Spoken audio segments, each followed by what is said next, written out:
خێزان دروستکردن مهمترە لە کار دروستکردن چونکە ئەگەر خێزان تایبی مەجبور دەبی کار دروستکرد.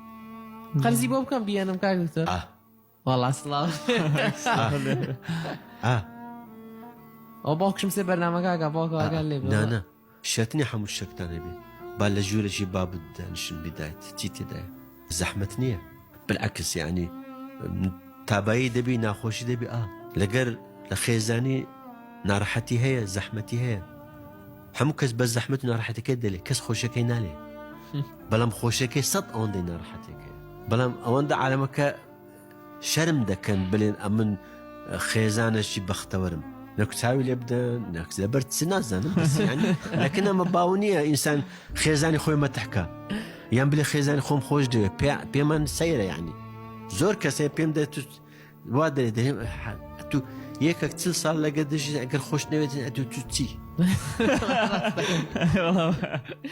ئەدێ تو چی یعنی ست لێ بەڵامەگەوت دار و دیوارەبی وانە ینی لۆ ئەوشانە ناوەڵە بە زووترین کات خێزاندار بن چەند دەتوانن زووش منداڵتان هەبیتن چونکو دەکەونە ژێر مەسئولیت ئەو وەختی ئەتوو باس دەچی جوان ئیشەکان خۆت دەکەیت.